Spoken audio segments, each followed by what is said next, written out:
will start our workshop for Tuesday, July the 14th, 2026. Mr. Phillip, would you be so kind to lead us in prayer tonight, sir? Yes. Let us pray. Dear Lord, we thank you for this day. Thank you for all your many blessings, dear Lord. Thank you for this opportunity to gather and conduct our county's business. Pray that you will be with each person here as well as those that are unable to attend. In Jesus' name we pray. Amen. Amen. Please join me in the pledge to the flag. I pledge allegiance to the flag of the United States of America and to the republic for which it stands, one nation, under God, indivisible, with liberty and justice for all.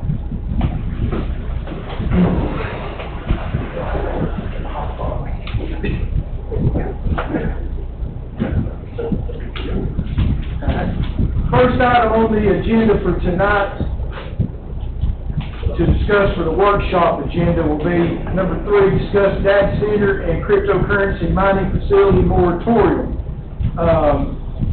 That is sponsored by Mr. Jacob Ellis. Mr. Jacob, I'll turn the floor over to you to present your information. Okay.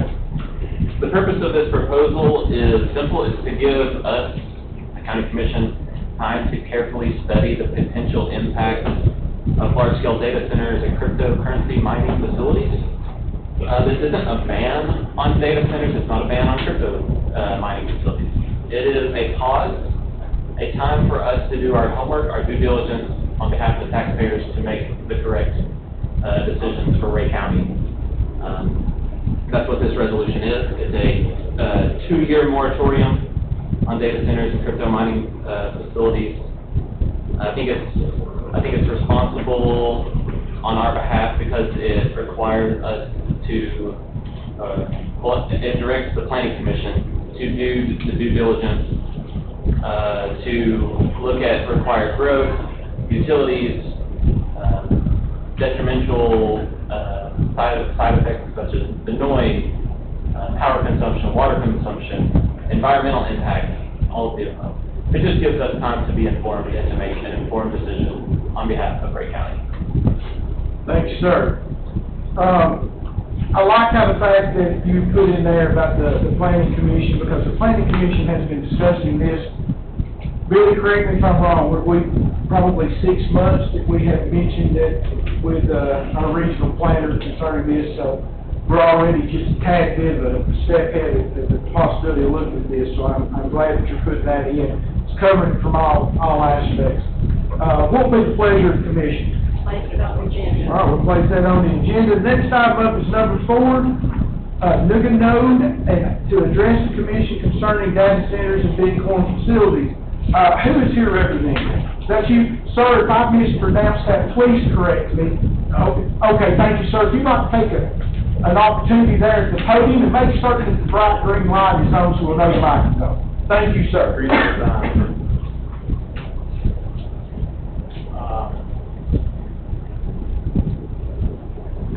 Thanks for having me here today. My name is John Puja, representing my company, Nuga Node. Really, I'm not here to represent them per se. Just kind of wanted to offer some general information on data centers, Bitcoin mining, or just similar facilities. Since you guys are going to be doing lots of studying and thinking about it, I thought I'd just give some kind of generic information that might help you steer you on where you want to dig deeper and things like that.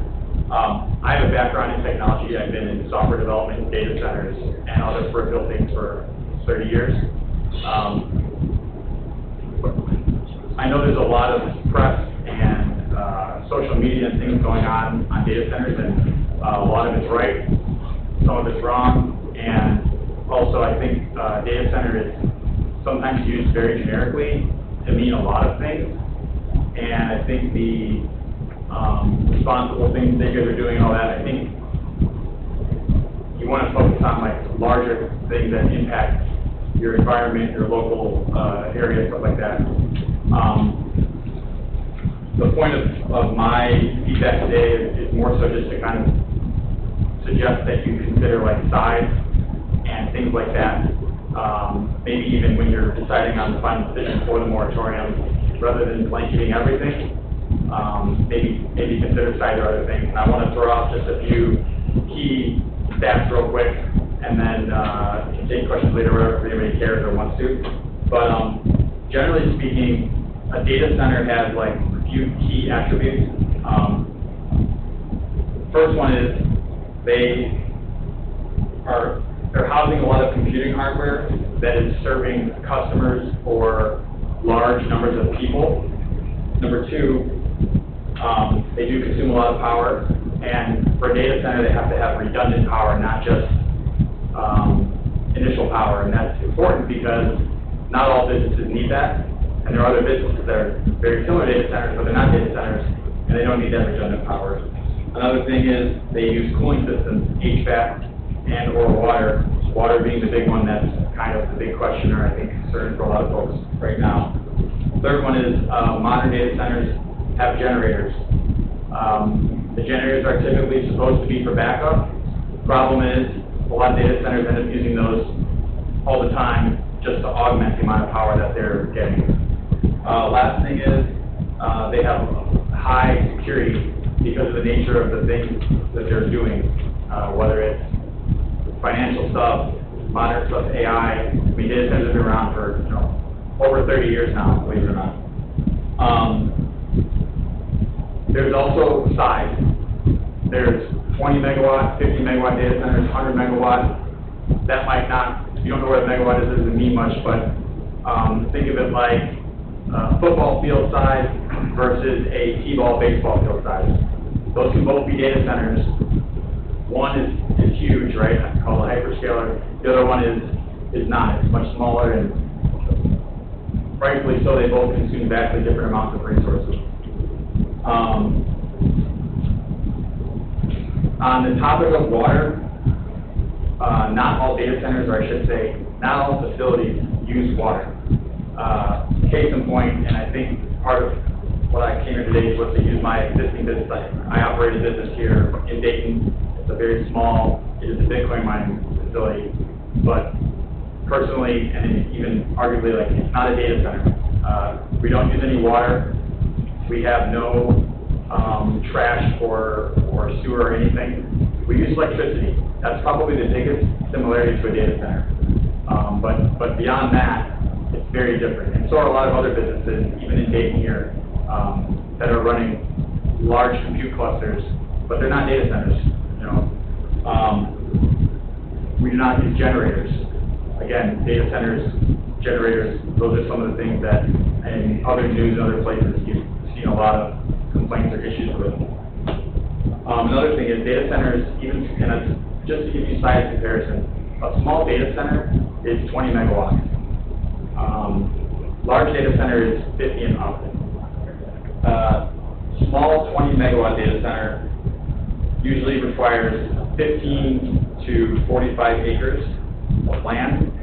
Other facilities that might be considered data centers or lumped into the same category of data centers might use as small as 2 acres. Just kind of giving some compare and contrast things here. Another key thing to consider as you're doing your research and things, data centers run 24/7, and that's because people are using the internet 24/7. Businesses are running their processing 24/7, things like that. There's other facilities that don't run 24/7. My facility, for example, we only operate during off-peak hours. We purposely do not operate during on-peak so that we don't compete with the residential and other commercial demand. And also because the off-peak is the power that utility is trying the hardest to sell because they can't get consumption of that typically because all businesses turn off 9 to 5, after that, et cetera, et cetera.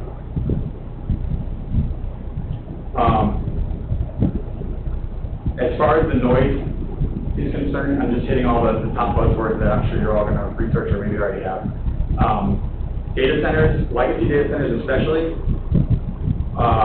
produce a lot of noise, and it's all because of the HVAC systems, fans, but it's not dissimilar from other facilities like chicken coop farms, any refrigerating facility, any larger manufacturing or any large warehouse style facilities are going to have similar things like that.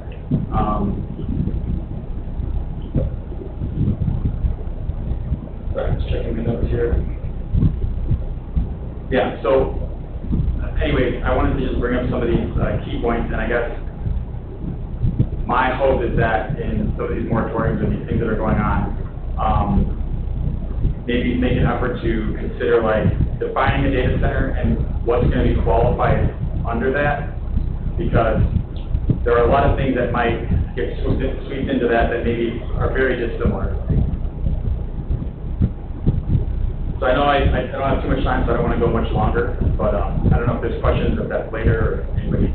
No, what I'm going to do is the way this was set up tonight was a little different. It was handled a little different than probably I should have been, but what I want to do is give the commission an opportunity, and thank you for being here, to give us an opportunity to ask you questions and go through that period, and then when everybody's questions answered, if you'd like to make another statement, that'll be fine also, and then we'll move on to the next part. So I'll open the floor up for questions for this gentleman.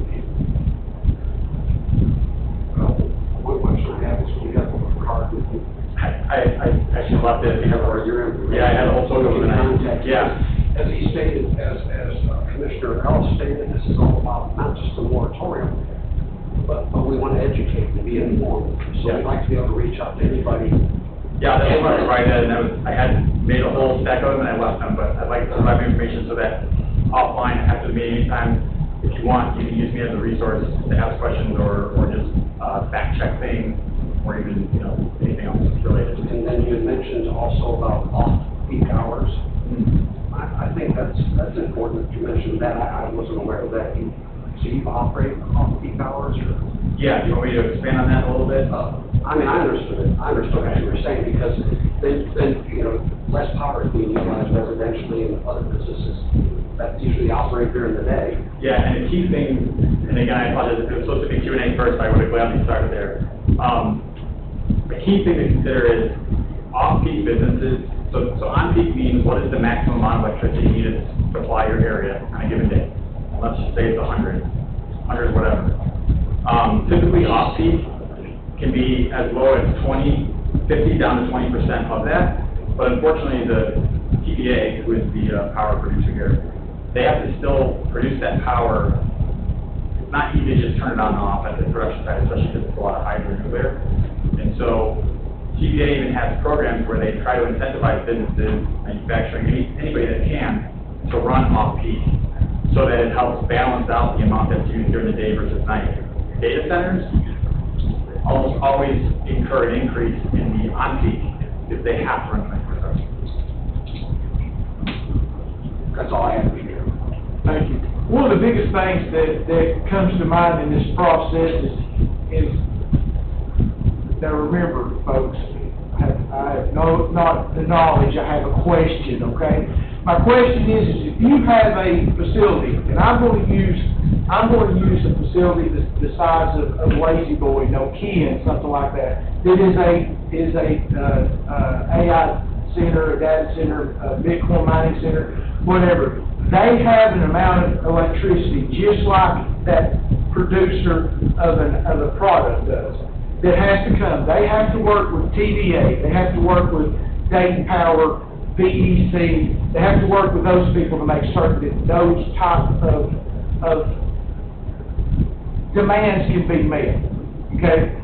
So, and here's my question. If you have one of those centers, basically it is a warehouse.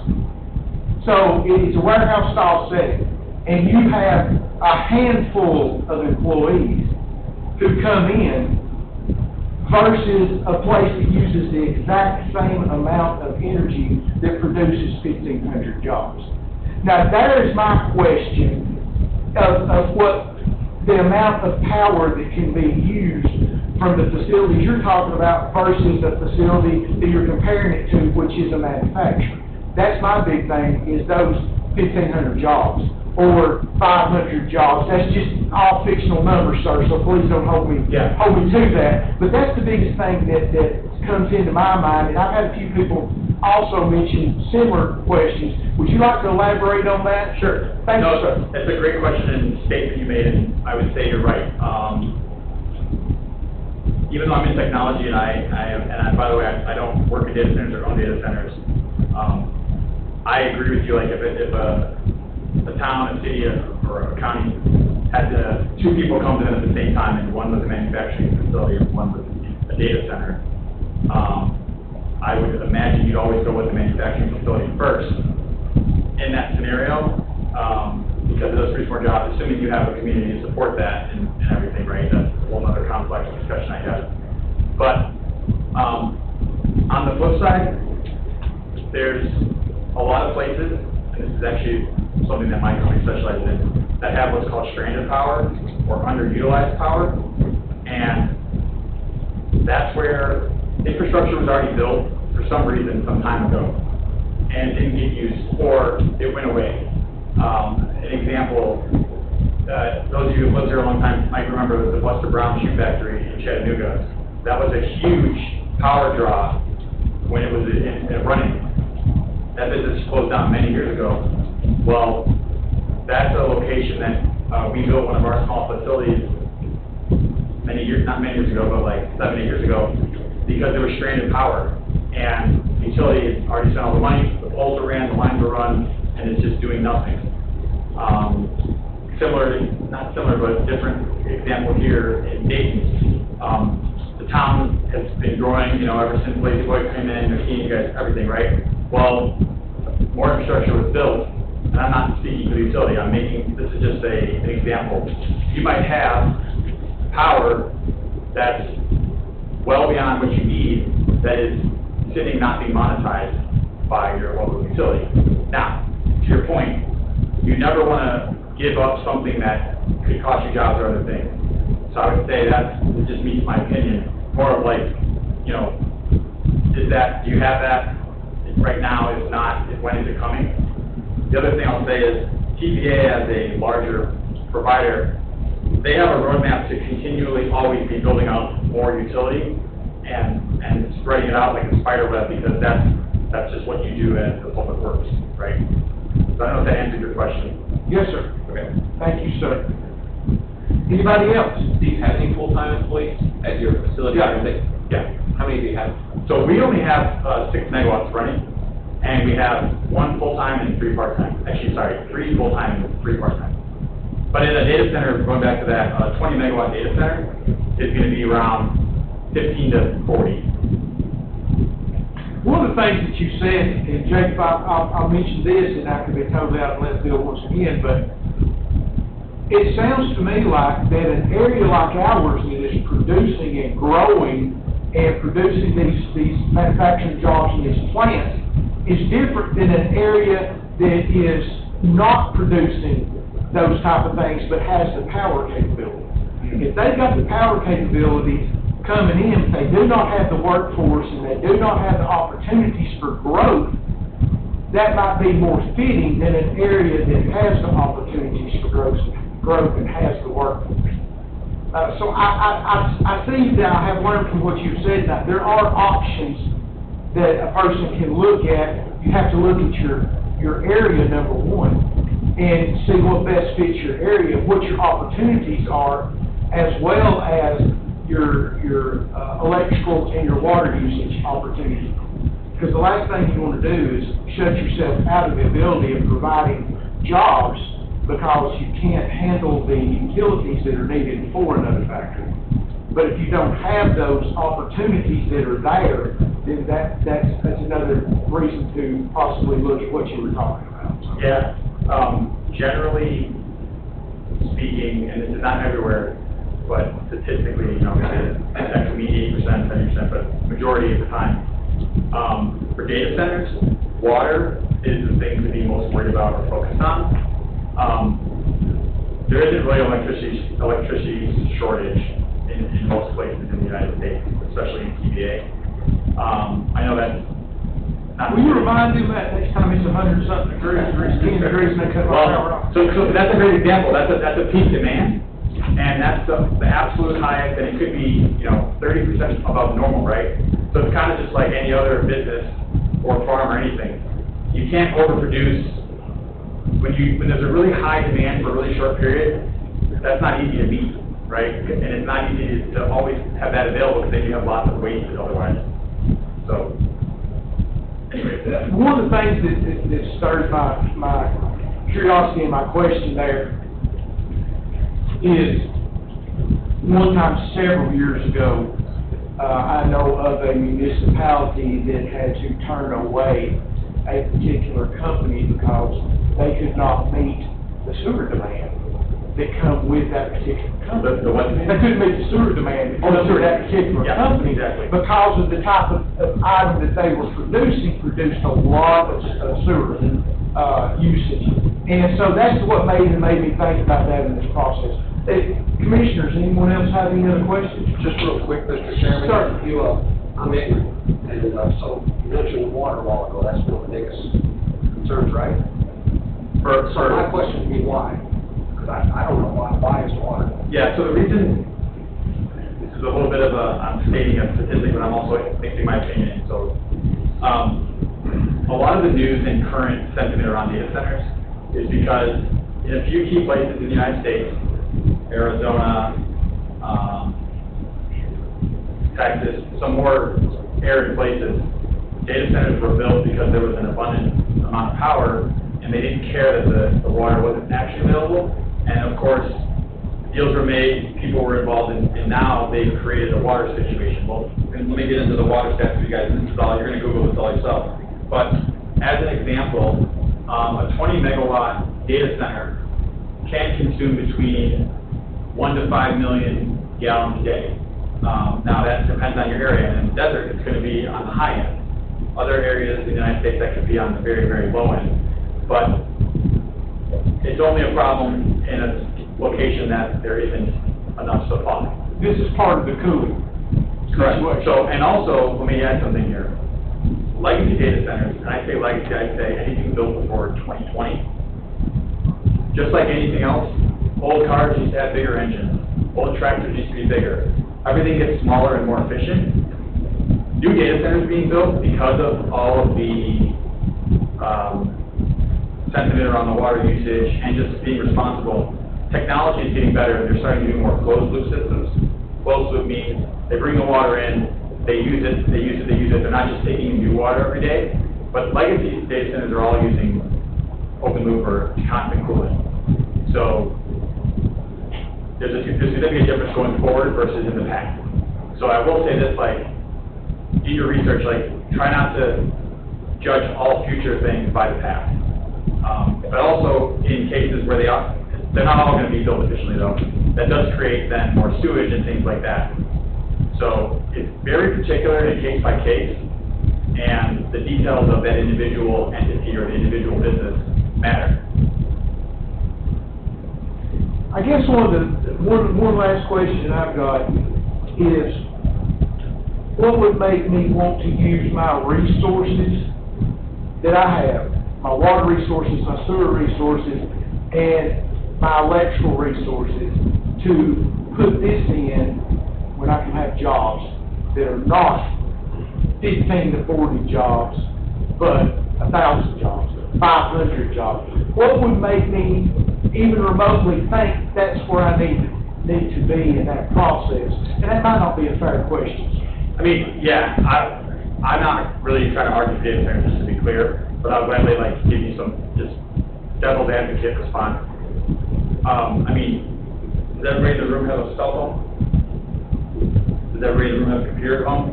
So I mean, we all are utilizing these things, right? So the data center's got to go somewhere.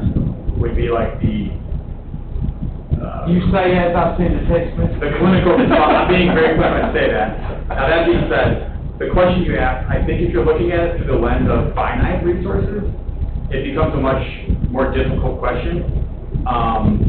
And so then I don't know the answer to that though, because I'm not in the commission, I don't work in the public works here, but if you think you have finite resources that are never expanding, then I would say you shouldn't do it ever. But that's likely not the case, and that's not the case from my knowledge.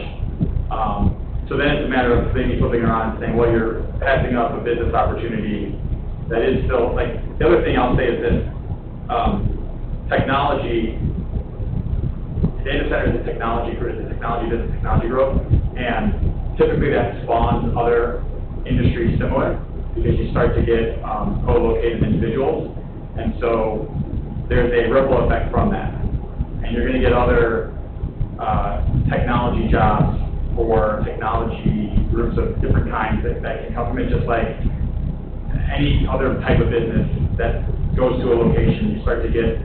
When we got Volkswagen in Chattanooga within a 50-mile radius, beyond that 50 miles, we got other manufacturers for other auto parts. Yeah, I understand exactly. And then the other answer to your question could be, and again, I'm not arguing for data centers, because, and I want to, before I close, I want to just clarify how different my business is from data centers.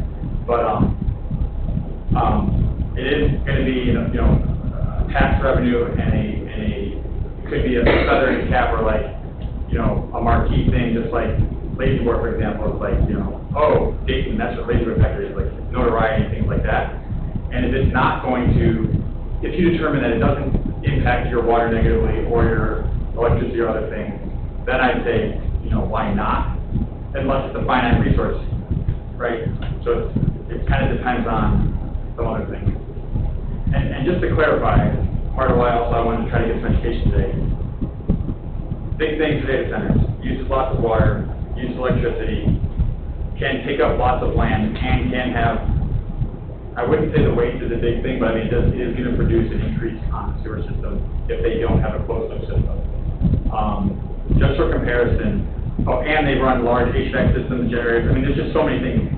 There's a list of 10. My facility literally uses electricity as a similarity to data centers, and not even close to data center size, because that's not our business model. Again, we go after unutilized load, and we're off-peak, so we're not competing with any of these manufacturing companies or anybody else that you would bring in. We operate on the opposite hours of them. And secondly, the only other thing that I'm being critical here is we produce noise somewhat similar to a data center, but the noise hype around data centers is wildly over-sensationalized, especially these data centers that build in the middle of a 50-acre plot of land. Nobody even knows it's there. So just want to bring it up and say, like, we don't have sewer, we don't have water, we don't even have permanent structures. As an example of a business that might be called a data center, but we're not a data center. So I just want to ask that and say, when you do decide on your moratorium, because it sounds like you're going to, maybe, try to put some thought into, like, what it's going to cover and what it might not cover. The biggest thing I've heard on the crypto corner, the mining, has been the noise. That is the biggest thing that I have heard from other people discuss that in the past, is how much the noise level is with that. Has that changed like the data center? So that is changing. Our facility, we use air-cooled systems, which is very similar, again, to chicken coop or a barn fan. But there's many of them, so it does produce noise. That being said, I've read every article on Bitcoin mining that's come out on negativity and things like that.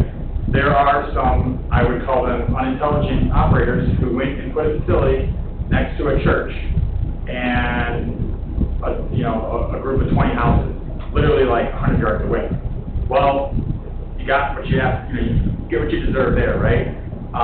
We're located next to the train track, next to the Lazy Boy factory. Like, we're not the loudest entity in the area, as an example. And you can drive by the road anytime and see for yourself. I mean, it's not a secret. But yes, it does produce noise, and the closer you get to it, just like your air conditioner in your house, when you stand next to it, it's pretty loud. When you walk around the corner of your house, you can't hear it. I'm not saying that you can't hear our facility 20 feet away, but there's a point distance you get a few hundred feet away that it doesn't even register. So it makes no different noise than a highway. Same thing with data centers, to be honest. I've kind of cheated just a little bit, Commissioners, and I apologize, but as Chairman of the Planning Commission also, I had those questions that come to mind, and I want to take the opportunity to kind of get a step ahead on our Planning Commission part. Commissioners, y'all have any more questions for me? Mr. Chairman. Sir. Can I ask one? Yes, sir. I'm going to ask a question very similar to the chairman's, a little more correct. The data center, is there any other industry that would try to come here and locate because we had a data center, or your Bitcoin business, or is it just a standalone deal that consumers? Yes, that's a great question. Yeah. Businesses will absolutely try to locate close to data centers, and the reason is because of latency. Latency is the time it takes to send a message back and forth. So when I was saying before about other technology businesses starting to co-locate, that's a great example, and I should have given it, so thank you for asking that question. And just in general, when different industries start to build out in an area, you know, it starts with one company, and then someone else moves there, and they say, oh, well, this person lives there, they can also help me with this, and then it's just kind of like a ripple effect. And I've seen it in other places that I've worked where in 2010, there was a software company here, and it's the only one, and then like by 2020, there's now there's a repair store, there's something else, you know, it's just, I can't really, I don't have a crystal ball, but I can just say like observationally, that's what happened.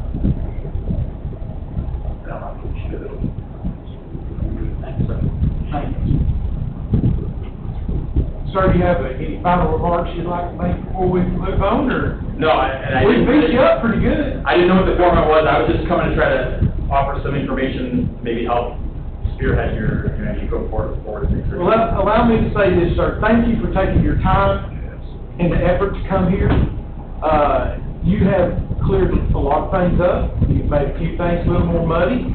But that's the growth process and the understanding process. And I really do appreciate the interaction with you, and the opportunity for us to learn about this and give us an opportunity to think more about the process and what questions we should be asking in the future. So, thank you, sir. Thanks for having me in. I don't know where, but before I leave, I'm going to leave some contact information. Okay. Thank you very much. Thank you. All right, the next item is to discuss the Building Department Appeals Board. I don't have any information on this, so Jimmy, I will turn this part over to you.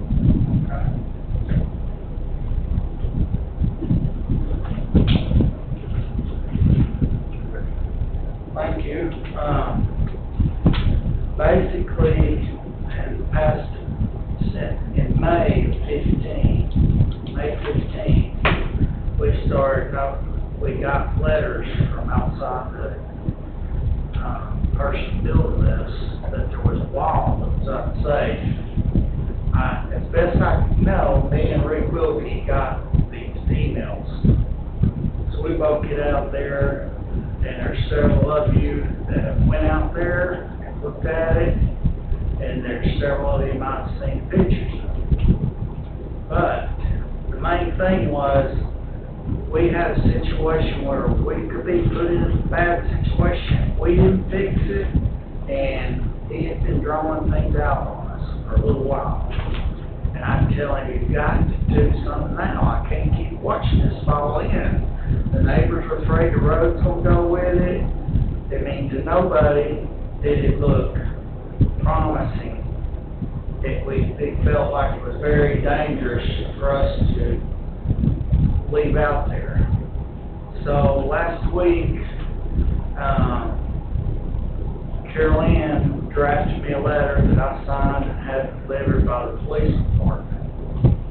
And at that time, we realized that, for instance, this fellow lives up on Bay Mountain, the property he's working on where he wants to keep his boats out off Beachy Chapel, and it wasn't getting anywhere. We had 4 engineers go out, and one of them sent something in, they didn't have anything on it about how much rebar or anything.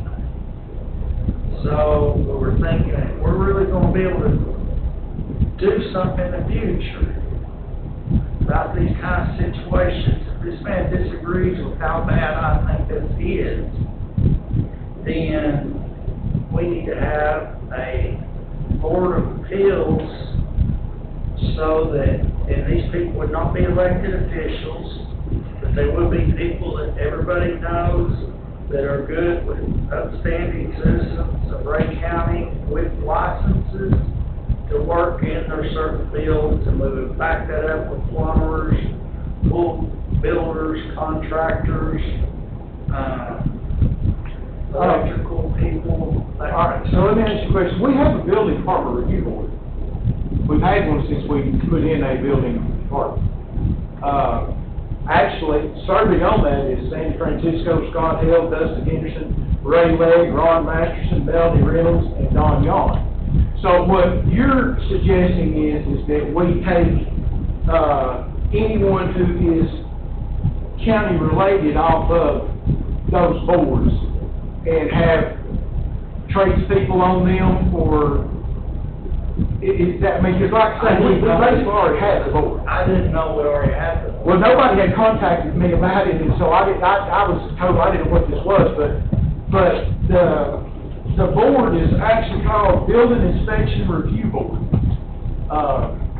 We've had it for years, Ms. Barron, Was that formed by resolution? it was formed by the county government, back when we had Marvin Dyer, and it has continued on. As a matter of fact, Jill made the last appointments to it. Okay, if you have it in place and you want, the building, inspector to be able to use that, that's absolutely fine. What they would be doing is second guessing his decision, or at least giving the property owner an opportunity to appeal the decision that he makes. And that's how it was set up originally when it was set up, when we first got into the home inspection business and the enforcement of the state.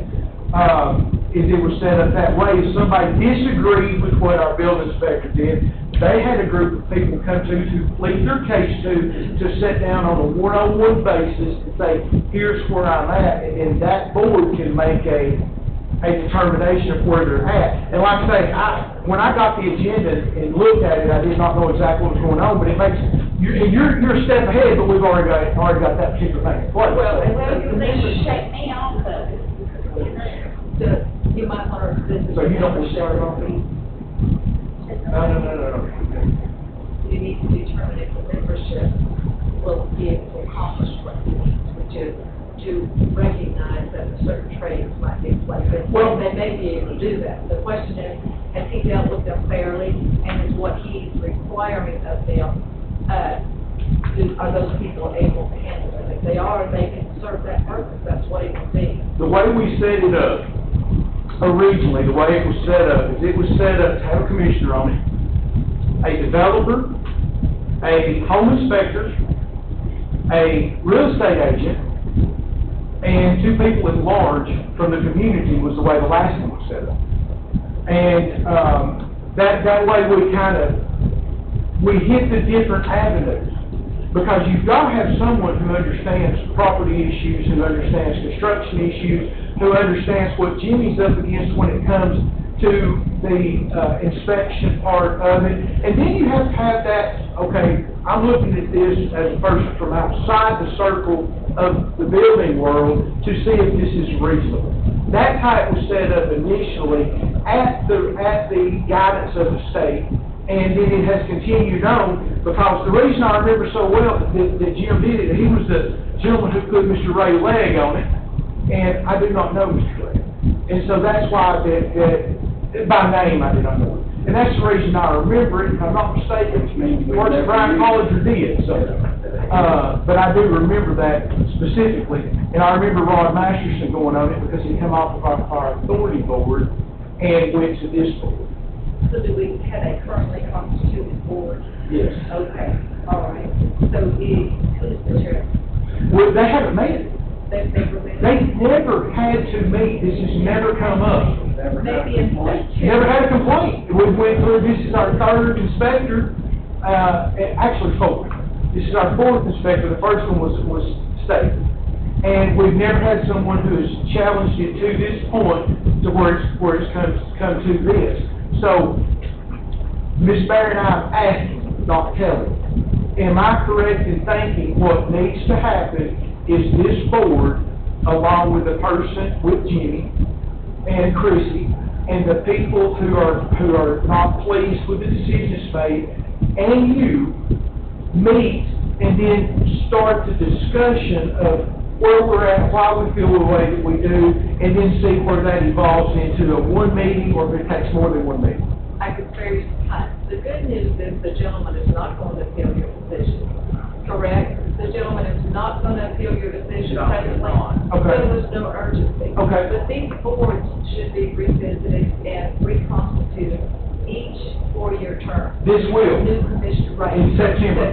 So there's no need to meet before then Okay. unless we have an issue. Okay, and for those of you in the audience who do not know, most of the commissioners know, I've been keeping up with it. The reason I remember this so well is because I'm the person that keeps up with the list. And I've been keeping up with it for the last 16 years. And that's the reason that I'm constantly updating that. That list is actually as of 5/27/2026. I'm constantly updating that list as the commission brings in new people to boards and changes. We're actually got, one tonight that will be put on the agenda. So that's why that I had come up with it, but we have that in place. And come in September, this is one of the boards that will be revisited come September. And it may go from September to December. Some of those boards that are revisited, such as this one, will go over probably 120-day period. Now, like your planning commission, your 911 board, your different boards like that, they work totally different. The way they work is they go on a set a number of years and go like, in 2025, I was put on a 4-year term, then my term comes back up in 2029. So they work differently, not all of them work the same, but this particular one works in September, it will come back up for review, which will go through, probably through December. Usually by December, so we get them all worked out. Well, basically, the good news is, I asked Carmen to put this on the agenda after I realized that we copied the mayor and the road supervisor, the letter we were gonna send this then. And at that time, we thought we would get kickback. We didn't end up getting kickback. If anything, he's like calling me twice a week, keeping me updated, and it's put a fence all the way around it. So now we're feeling much more comfortable. But it didn't seem as though anything was happening for May 15th till he got that letter handed to him by the deputy that Carol Ann wrote and I signed. Then everything bounced around. And of course, we all can imagine how that happened and why. But I'm glad to say that it looks as though we've got 2 wall people bidding on it and an engineer involved at this point. And he put up a 6-foot wooden wall with all kinds around his property to keep people or kids in thinking it's a climbing wall when it's caving in on itself. Right. So that's the good news. But I'm going to just not show up tonight and bring this up, even though this needs to be settling out. Okay. And one more question, or do y'all have any more questions for me about that? Is county setbacks versus subdivision regulation setbacks? Now, we talked about before, I don't have a survey out there. So, in some instances, people come in, they sign all their papers saying they're gonna meet their setbacks. So we have a house that got started, stopped work ordered it, they came in, pulled the permit, and now there's disagreement over whether or not there's setbacks around it. And so I don't know if that should go to the planning commission. No, sir, I can answer it right now, because the planning commission's already done it. Like I say, as chairman of the planning commission, I'm gonna tell you what the rules are. These are state rules. Jim served many years on planning commission. Billy has served probably as long as I have, 25 years on planning commission. Here's where you're at. If a subdivision says their setbacks are 50 feet, the county says there's 25, setbacks in that subdivision is 50 feet. We cannot make their rules less than what they are. So it's their responsibility to adhere to the covenants and the setbacks or the restrictions or the HOA requirements of that subdivision. We've got no dog in that fight at all. And as far as what ours are, it's 25 feet. If it's a county road, private road, or a city, or not a city, an unincorporated street, whether it be private, whether it be public, it's 25 feet. If it's on a named state highway, it's 35 feet. Those are the two differences. Subdivisions have the right to pick their own as long as they stay above the 25 feet or above, unless they're a specialty home, which is a patio home or, what's the other one called, a townhome. A townhome or a patio home, they have to adhere to some regulations, and we have provisions for those all across the board in the county. But we have no say. If that subdivision says it's 35 feet, it's none of our business. That's their issue, sir. The other thing is, the county, you said the subdivision couldn't make their less than we can't, they cannot make their setbacks lower than the state and county. No. In other words, they can make them more, but they can't be less. So state or county, right? Yeah, like I say, if they have smaller setbacks, you need to check and see if it's a patio home or if it's a town home, because they do have shorter setbacks. And there are certain situations that come as those. But the standard setback in Rhea County by code, if it's this has nothing to do with city limits. This is unincorporated county, okay? Because I don't want Mayor Hurley mad at me in just a second. This is all out in the county. So when you're out in the county, it's 25 feet, unless if it's on a regular road. If it's on a named state highway, it remains 35 feet. Okay, but whatever the subdivision says, that's their rules, and we can't change their rules. And I understand that. What my point is, just like this wall that started building, and we put a stop work order out, this was started building before I ever had a permit on it. I stop work order it, then we're measuring from the curb, and we're right at 33, 38 feet, something like that. And I think it was 38, 25 was right before the fire plug. But either way, the house has already started. I can stop work order it again. We can make them? I want to confer with legal counsel, because Jenny and I have already had part of this discussion, so I want to confer with legal counsel on this. Ms. Barron, what he has is a civil matter. The gentleman built, and number one, whether it's from the street or the fire hydrant or the telephone pole, a surveyor has to be hired, and it has to be found. That's not our responsibility. It is. And for us, do we even have the legal rights to put a stop work order on a home that doesn't meet the setback of the subdivision regulation, which is more stringent than ours is? That's a civil matter in my opinion, but I might be lost. You tell me what I we don't need to do. believe you, as a planning commission, have enforceability, but sometimes you'll refuse to issue or to allow it. And as I explained to Jimmy, he can deny the building permit until he meets the subdivision regulations. But whether or not he has a stop work order, I said if I were him, I would recommend that he only stop the work if there's an emergency or a safety issue. For example, if someone's building out where you can't see to pull out of your driveway for these neighbors, that's a safety issue. Don't issue a building permit, or if you do a stop work order. If it's a minor violation that aesthetically somebody doesn't think it's attractive, but it is not, in this particular instance, it's not a safety hazard.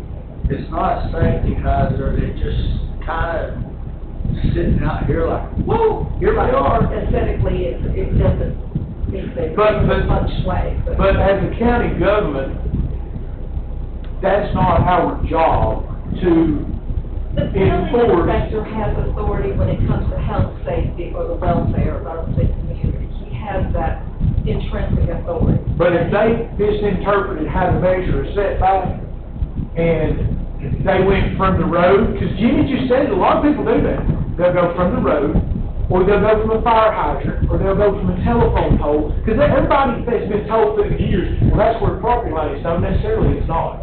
Correct. But- So if they make a mistake, do we have the authority to say, we're gonna stop work order on your house because you don't meet your subdivision's setbacks? Then that's us enforcing their rules. Well, they actually sign on when they do a building permit they sign application that they are meeting there. So they're committing to doing that in Right. advance. And so if they have defrauded the building department into issuing a permit, yes, we can stop. Then we can. But I recommended that he only do it if, safety is an issue, or health, you know. Of course, the wall is a safety issue, and this is a issue, and it all came at one time, so I'm sorry to bring it to you. The issue that you were just talking about, did they even get a permit? They finally got the permit after it was called in, and the stop work order was put out. Then they came and got the permit, they signed a statement saying they would be back, use their setbacks and everything, follow the subdivision regulations. And then, when I go out there and start measuring, because folks, I hadn't heard from them personally, but, they were complaining to their commissioner, so I went back out there and started measuring, called the owner, says, it doesn't look like you're meeting your setbacks. And so I don't know what to tell you, other than this is not a safety issue like the wall was. This is a problem between homeowners. Here's one of the things that Jimmy may have said, and it's so hard for me to hear when someone's speaking to that mic, and to hear the commissioners also, so if I miss this, I apologize. One of the things that was stated to me when I was contacted about it, I thought the setback was different. I thought the setback was this, sir, you're in a subdivision. So your subdivision has the right to set their rules of what they are, which was different than what he had thought. He was not aware of the covenants and restrictions that were there.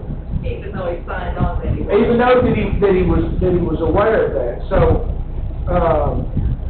that's one of those deals where it doesn't make, it's clear as mud.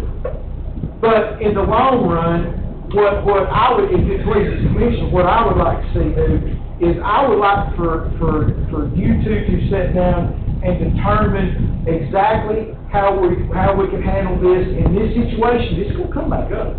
In this situation, we know the safety of the other, and then maybe give us back some information of where we're at. Will that be fair?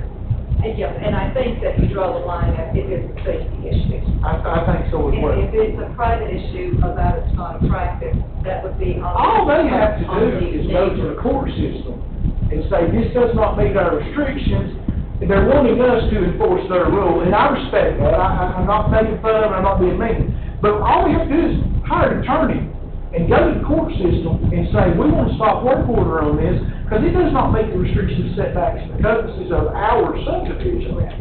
But instead, they're wanting us to enforce it, and I respect both sides of that, I understand. Which is why if it's not a safety issue, you shouldn't.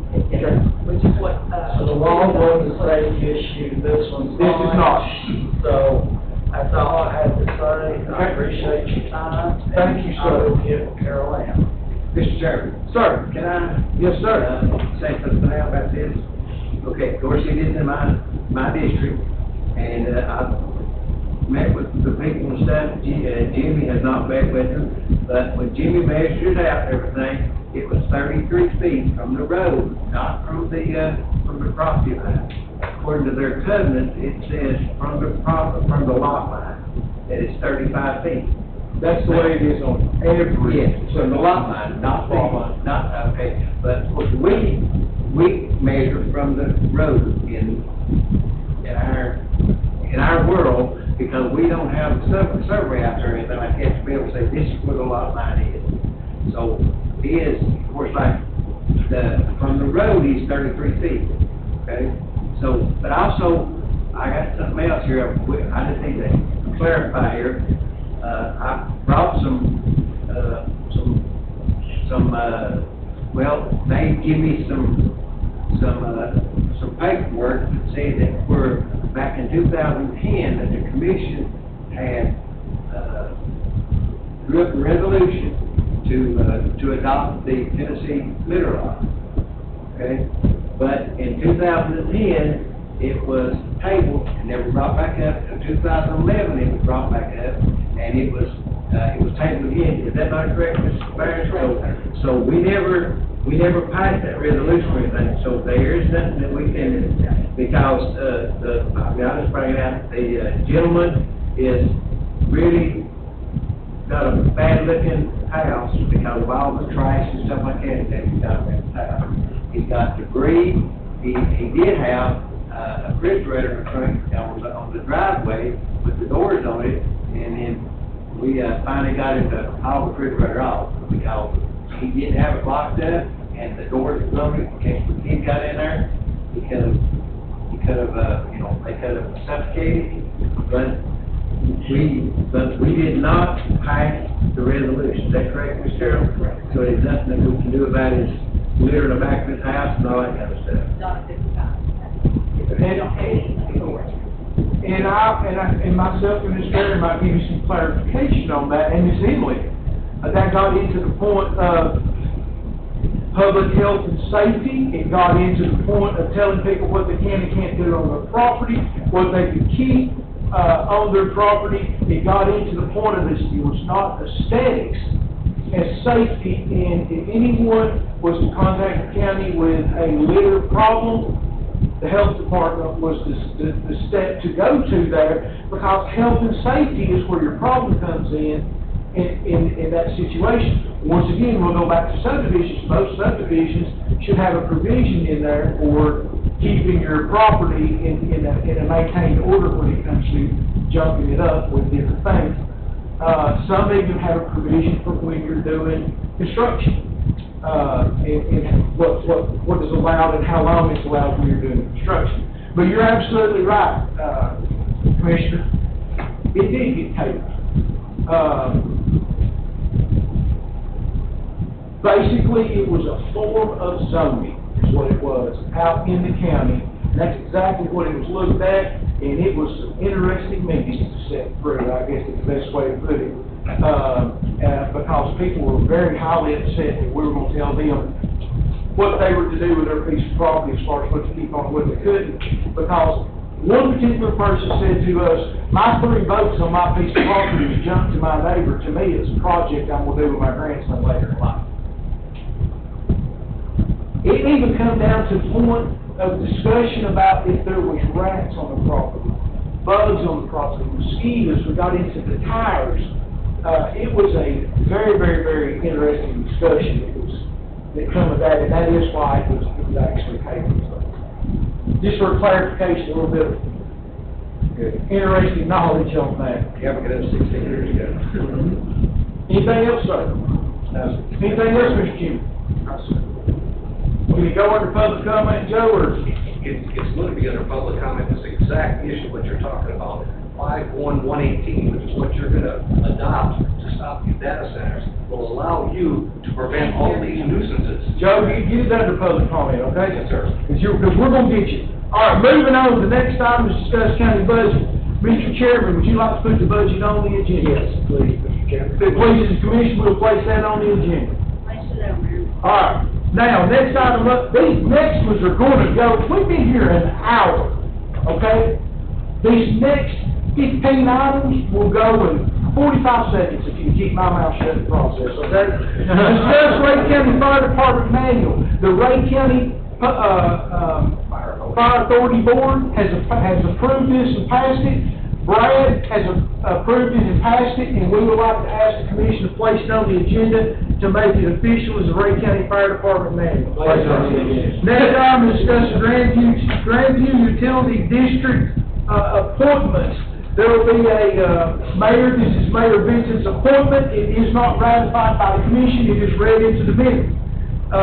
The mayor is making us aware that he is going to place Carlos White for a term to expire in July the 30th of 2030. Please, this commission will place on the agenda to read that in place notes.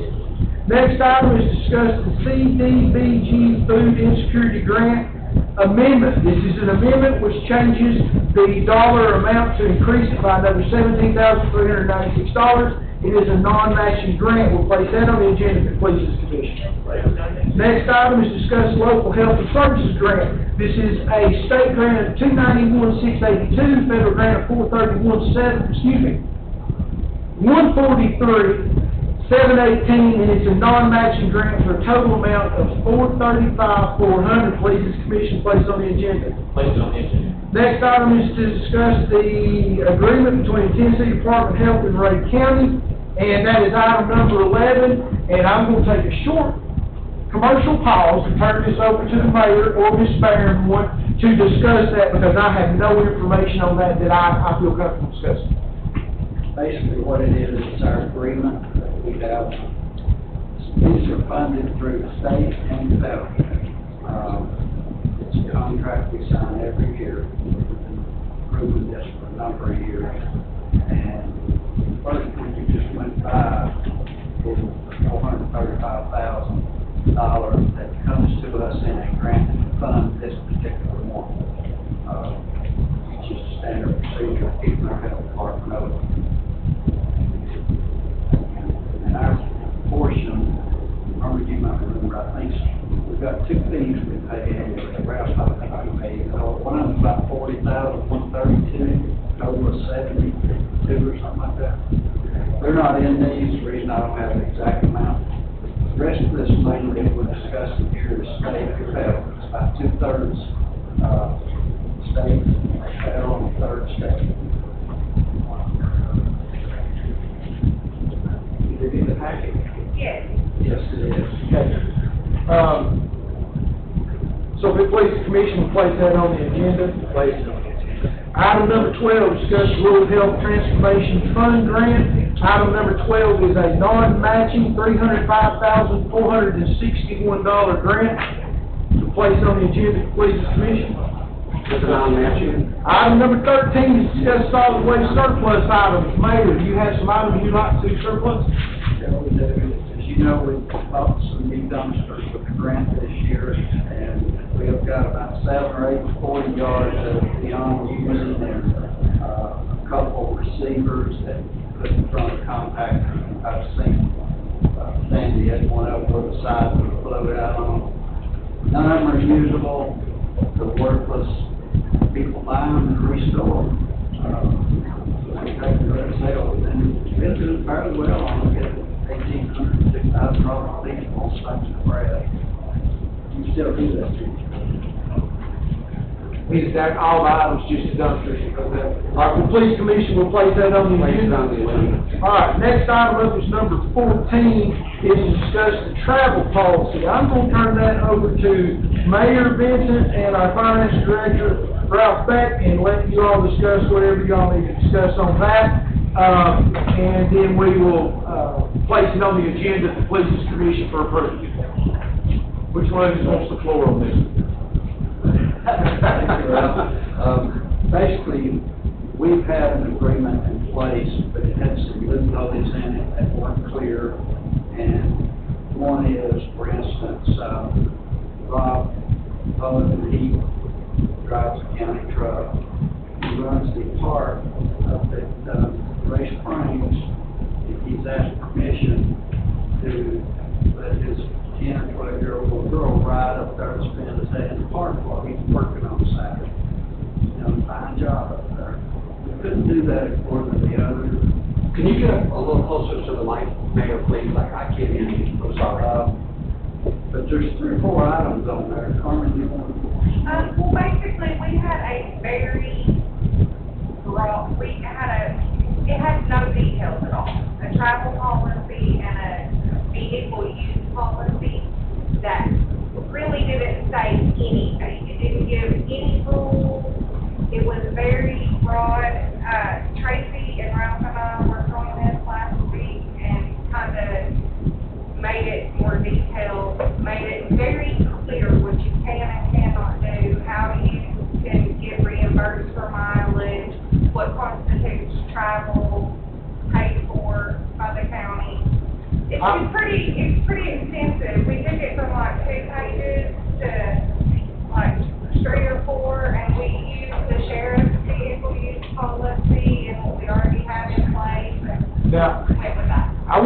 up just a tad. And I'm gonna ask an insurance question, and I'm gonna ask a legal question.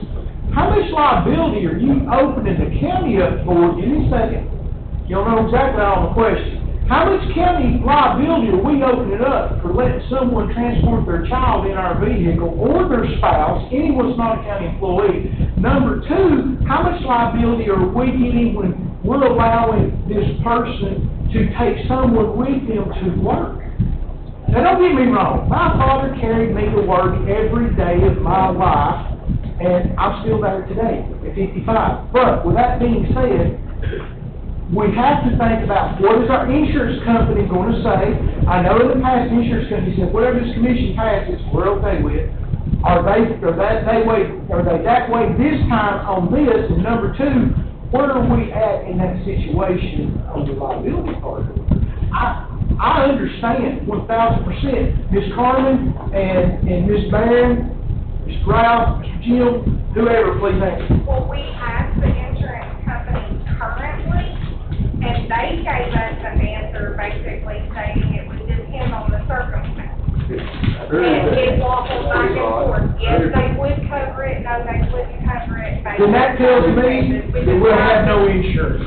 We know why we wanted to So, call Ms. it. Barron? I haven't had this discussion with anyone, but I can tell you right now, whoever owns the vehicle is liable for anything that happens in the vehicle.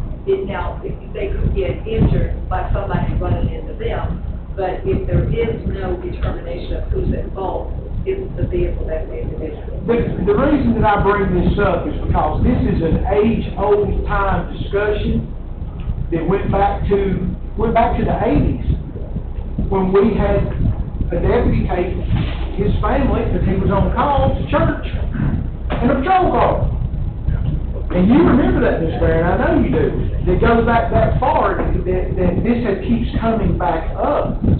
And while I sympathize, I want to make certain that we're covered, because we're opening ourselves up for an extreme multi-million-dollar lawsuit from Carroll's mayor. Yeah, I wanted to make one comment about that.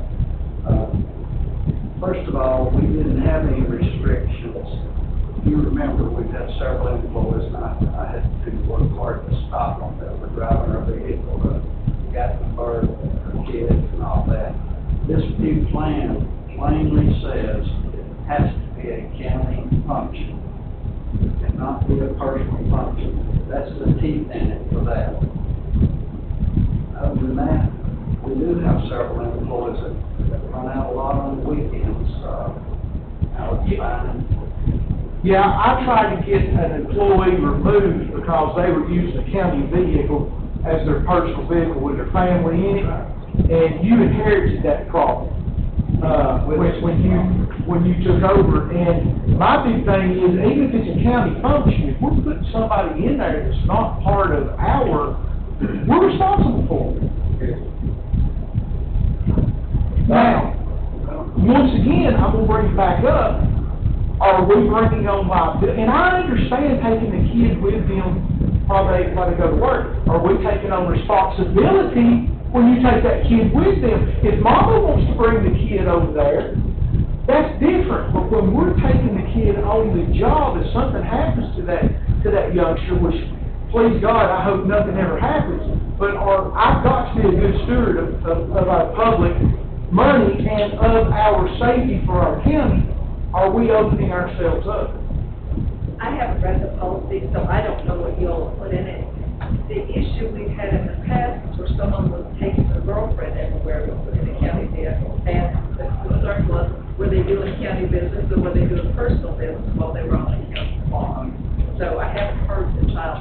How about we do Probably need this? a workshop. It also sounds though that we really don't have assurances that the insurance, that says that. No, Ms. Carmen summed it up for me, just like you just said. I was listening to Carmen. When she said they say well, and they say well, that never comes to a straight answer. Right. So what I would like to ask the commissioners, go ahead.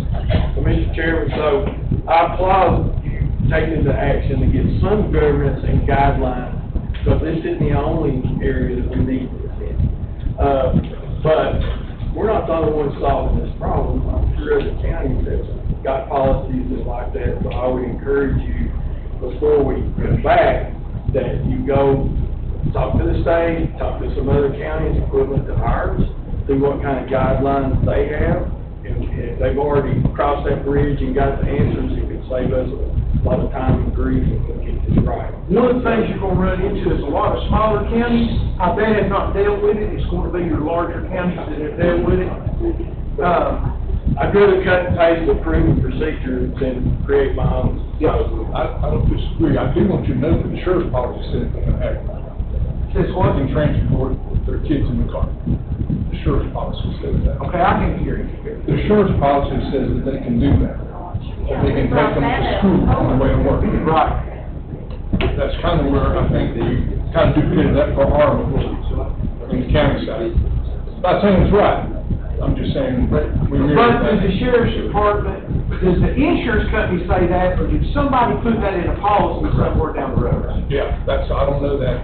Now, there's my question. If you're a school resource officer, you're taking your child to school, they go to school where you're a school resource officer.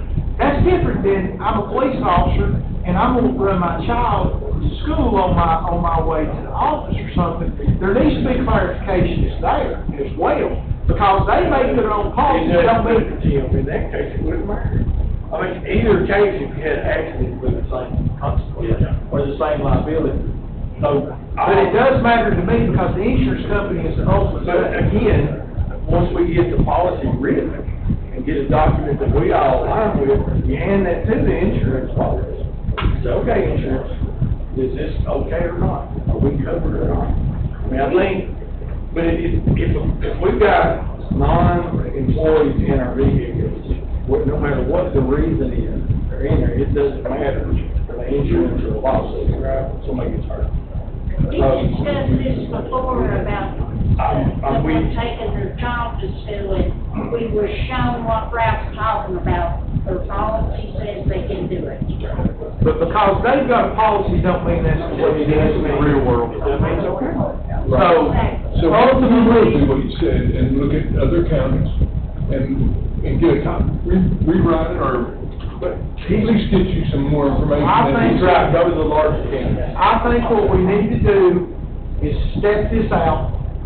You got 30 days to come back with some answers for our August meeting or August workshop to see where we're at, so that we can go forward with that. And I think and I'm not telling you how to do your job, I think y'all jump on this fast and quick. I think you can get a lot of answers, but I think CPAS and I think your larger counties is where you're going to get a lot of information at, but you're going to have to do your due diligence. You're going to have to contact those counties. Yes, Ms. Tracy? The larger counties are very strict. We did. Well, that's what I'm wanting, to know what they're doing. We want to be that strict for a little bit more, because, they're very strict on their policy. We do not do.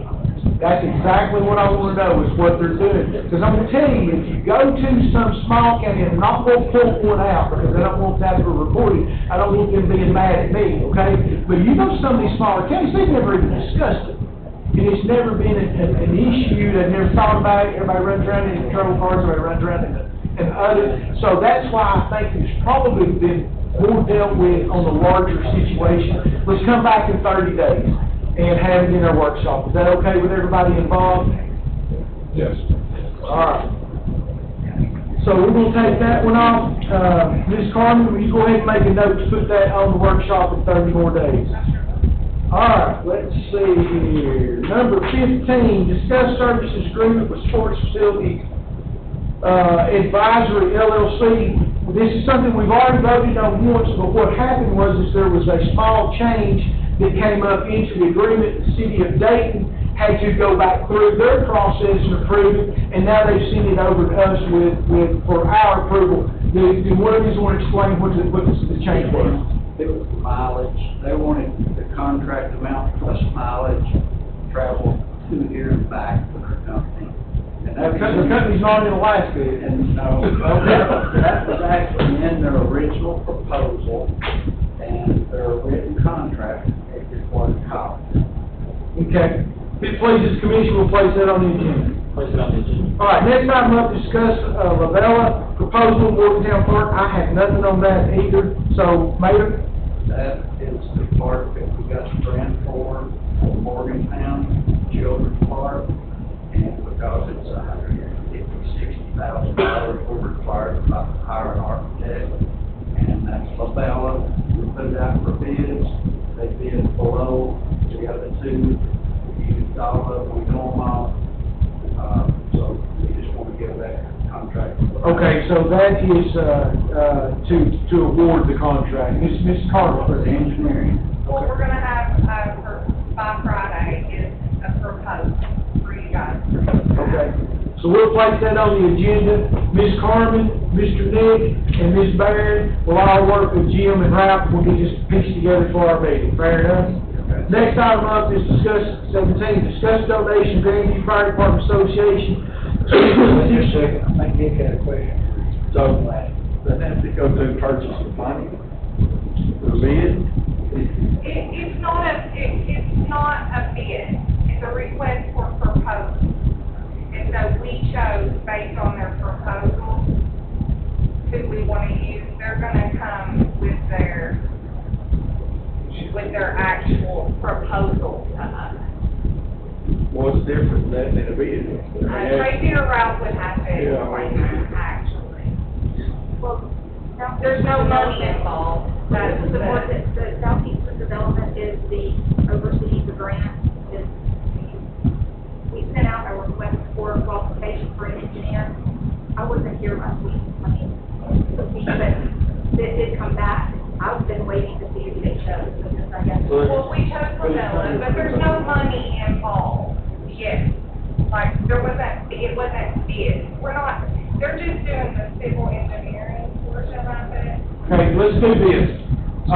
Let's go ahead and make a notification right now. There may be a special call, purchase and finance meeting, next Tuesday. The date left me just like that, I just forgot what today's date is. Maybe a special call we're gonna let Ralph and Tracy and everybody involved go through this process and see if it has to go through Nick before it comes to us, okay? So what we're gonna do is we're gonna place this on the, agenda, but it may be tabled. If there's more has to be done, then you all approve it since us, fair enough? Okay, anything else, Mr. Nick? Set the meeting time for 5:45 if needed. Yeah. That'll work, 5:45. Mr. Billy? Yeah. I'd like to, put on the agenda a donation to Grandview Fire Association, now $60,000 to build a second fire station on Grandview, and this will be contingent on property being donated to the county for the purpose of building this. And you're gonna take this from TBA and. Yes, ma'am. Is that an agenda?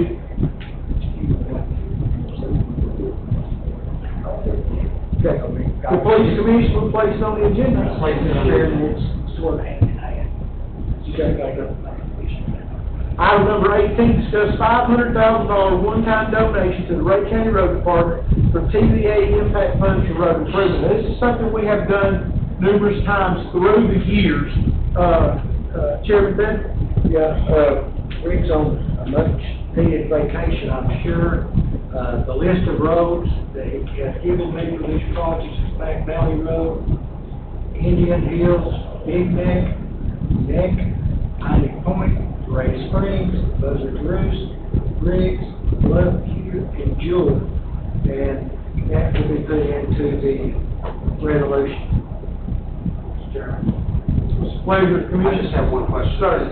When you said Back Valley Road, is this the complete Back Valley That Road? is for south, the north is already scheduled to be done next month.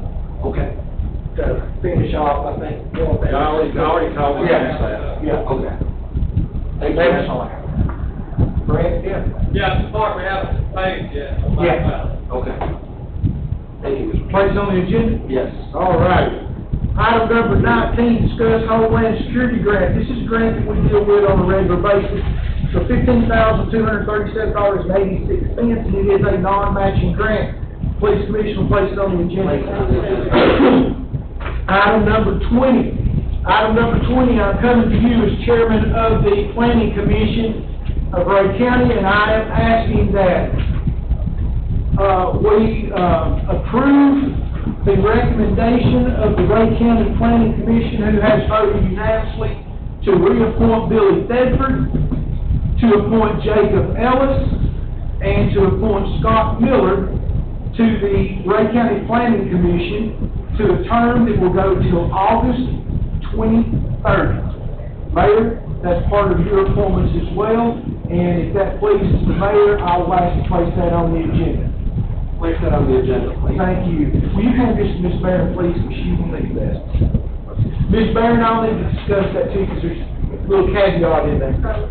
Next item is item, number 21. Item 21 is at the request of the Sheriff's Department. Every year, we have to read the annual financial report into the minutes. Nothing for us to do but to read it into the minutes. Each of you have been given a copy of it. I will give Ms. Barron a copy of this as well. $377,278.20 is the summary of assets. The Police Commission will place that on the agenda. Commissioners, do you have anything else to place on the agenda? Carmen said her computer would only do 132 lines. Mayor? I do have one thing. Okay? About 6 or 8 months ago, Harold News contacted me and wanted to shrink their lease down. And I told them I couldn't do it without a tenant, because of the utilities. Spaces have to be utilities in them, whether we pay it or not. But, just recently, the Historical Society came to me and had a pretty good plan that'll help us in 2 ways. They're renting a space, over off the Railroad Street, and they would like to move in with Alex Fine in that back room, but they need storage for the props and stuff. And so anyway, we got all that worked out, and it's gonna work pretty well. And what I like about it is their staff will be there on their desk in that back room. So when Alex is out at a fishing tournament or strawberry fest, it doesn't matter, when she's not in the office, a lot of times, I'm not gonna make them forget they're there 100% of the time, but, three guys said they would be there a big percentage of the time. They're gonna work with Alex to give out literature and learn the operation of materials, and she's gonna learn their operation. Neither one of them have enough staff. So I think it's a pretty good marriage. Jacob can tell us what he thinks. And there's one other room, when you go up to the second floor, well, let's just say when you get off the elevator, you remember there's an office straight across. It's not a big office, it's about 11 or 12 by 13, I think right there. And they want that for a little museum area. It's gonna look real nice. So, with the request, I went back to the Harold meetings, told them I did have people that wanted that space, and I've negotiated an amendment, so we're gonna leave the lease in place and just do an amendment, take those 2 spots out of there. So a historical society moving into part of the Herald News, there'll be an amendment for us to vote on to allow that to happen? Yes. Okay. It's actually 2 organizations.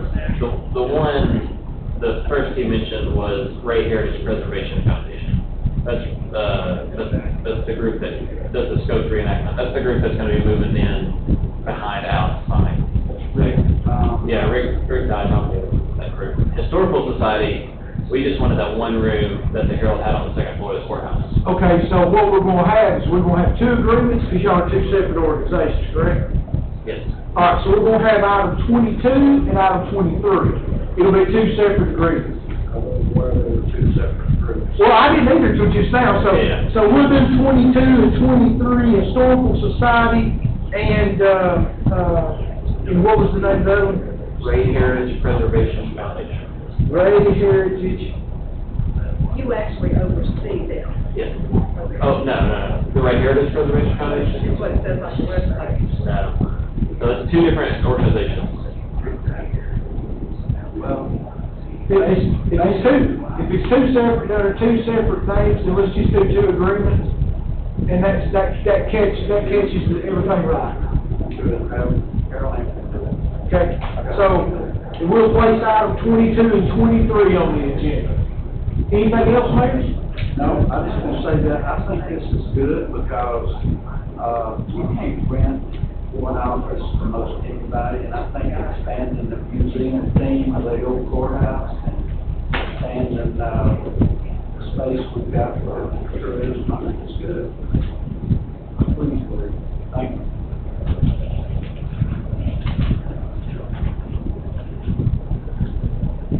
All right, commissioners, do you have anything to add to the agenda? Seeing none, we'll go into public comment. Mr. Joe Page.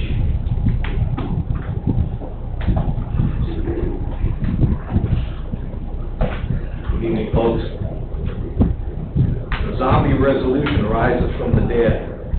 We've tried this nuisance ordinance, this will be the third time. The last time, I saved this from 2017. And I had about 250 or 300 people in that old conference room, packed down the hall, down the stairs, out the door.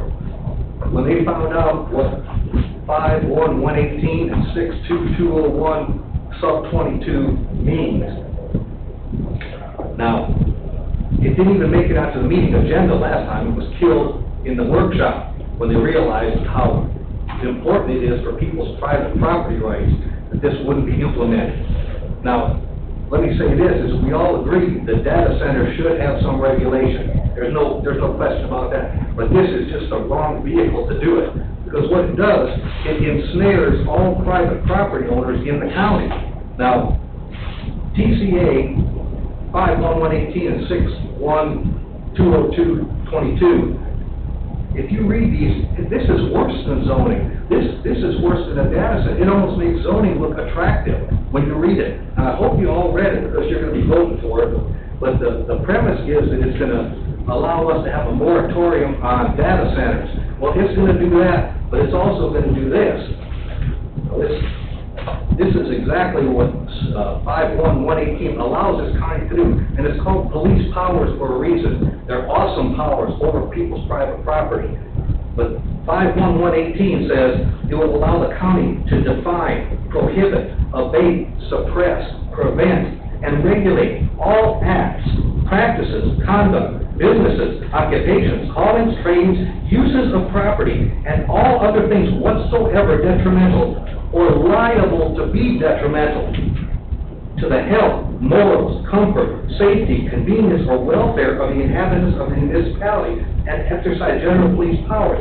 Now, I challenge any one of you to think of something that you can do on your private property that would not be affected by the county's power to stop you to do it. This is why I made that comment before, is that this will clear up everything, because now you can regulate it, even if you don't like what somebody's house looks like. You can regulate it. You can make penalties for it. This is absolute assault on private property rights. No one who supports or defends private property rights would vote for this. It's just a wrong vehicle to allow us to have that moratorium on data centers. And the Herald News, I thank them for this back in 2017. It was a day late after you tabled it, but I'd like to see them put this in the paper, what you folks are voting on. And instead of the criminal of the week on the top of the whole front page, how about putting a headline like, and not data center moratorium proposed, but how about police powers proposed to control private property? Because that's what it is. Now, there are some solutions to this. Last legislative session in Tennessee, there was House Bill 2392, Senate Bill 2653, called the Data Center Impact Review Act. It was kicked around in the House and the Senate. Finally, it was taken off notice in the House, and it died in committee in the Senate. So there is something out there that we could send our state representative back to Nashville to petition the governor to call a special session and allow this bill to pass, instead of having all these piecemeal counties try to pass these resolutions that the people don't know what's in those resolutions. They're passing them and they think, well, this is gonna stop a moratorium or start a moratorium on data centers. It's gonna do that, but they're gonna find out it's gonna come back to bite them. And one thing I do know, now, it's not that I don't trust you folks, but I don't know who's gonna be sitting in those seats in August or in 4 or 8 or 12 years. And I'll tell you one thing I do know is that very seldom do government departments shrink. They don't get smaller, they get bigger.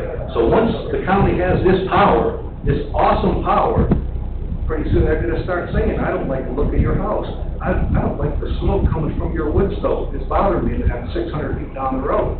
So then the county could use their power, instead of it being addressed in a civil court, which is what all of this should be, it's being a civil court. The government shouldn't be stepping in between anything. And your friends at CPAS back in 2003, when this was passed in 2003 to allow the county, little backstory, it allowed counties without zoning to regulate nuisances. But CPAS, in their wisdom, encouraged counties that have zoning to adopt 51118 in addition to that, just in case some private property owner found something, a loophole in the zoning that they could exploit. Well, now the government can come by and put a big fist on them and knock them back into place. So our friends at CPAS, they're not your friends. And they warned also in their commentary when this was passed the first time, they warned counties, don't move too fast on this. Ease into it. Don't start passing, even though you've got the power. Don't start passing all these regulations because you're going to get blowback. Well, you're going to get blowback. And if this is on the agenda next week, I'm going to rally the troops and see if we can't get 250, 300, maybe 400 people down here to express their feelings on what this is trying to do. Not about data center moratorium, but about the big net that it's going to cast for private property in Rhea County. And one thing I did learn from this, when we had all those people down there, is that they cherish, they value their private property. If I wanted zoning, and I wanted noise ordinance and sign ordinance and lighting ordinance, I'd live in Dayton. I wouldn't even have to leave Rhea County. Spring City and Dayton has all that stuff. They got a building code ordinance that punishes you if you don't comply. So if you want those kind of rules, move to Dayton or move to Spring City, but leave us alone out in the county. Okay? Wrap it up, Joe. A couple other things. This would be for legal. Can we sever 62201, sub 22 and sub 23, and only vote on 23? Show me the Tennessee code you're referencing. 61201. 61201. Okay, that's not a code.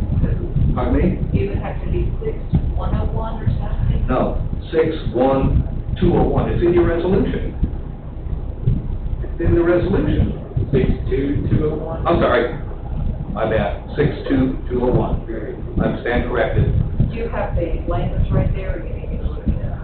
No, the language it was part of this too. And my question, I guess, was, what I read to you before about them being able to define and all this other stuff, that's sub 22.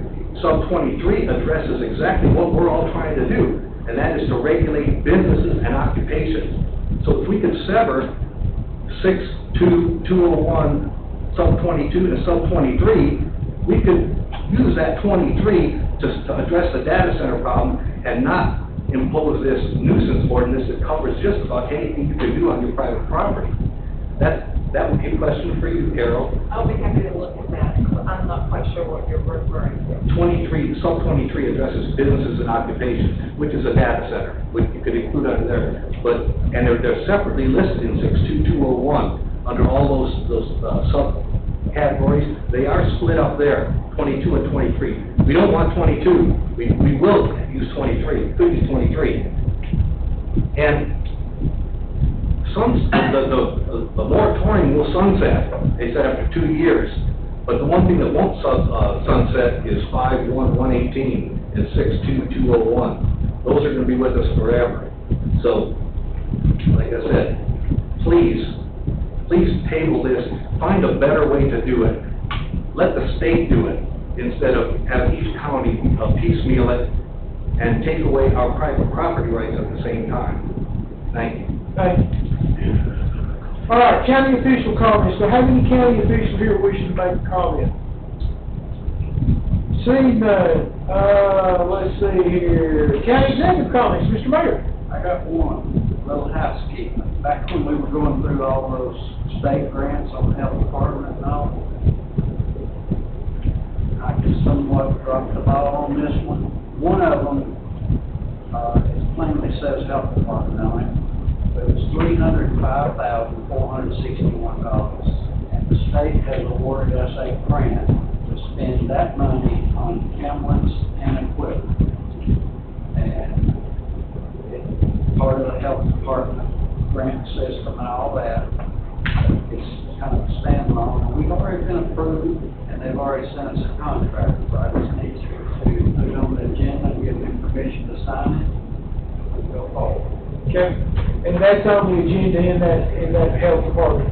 Item 12. All right, anything else, sir? Thank you. Commissioner Mark. Good to see you, Mayor, again, and then thank you, Jonathan, for coming this evening and educate us a little bit. Appreciate you. That's all I have, sir. Thank you, sir. Commissioner Jacobs. No, sir. Commissioner Nick. Nothing there. Commissioner Wood. Commissioner Emily. Mr. Sandy. No, sir. Commissioner Leo. No, sir. Commissioner Phillips. No, sir. Ms. Marion, we wore you out tonight. Is there anything I that you just need get to a little bit add? of information from several of you, so I need to speak with Billy and with Jim. Okay. With that being said, ladies and gentlemen, I apologize for how long it took, and I appreciate each and every one of you being patient with us, letting us work through this. We run through the stuff as quickly as we could, but we got as much information as we could.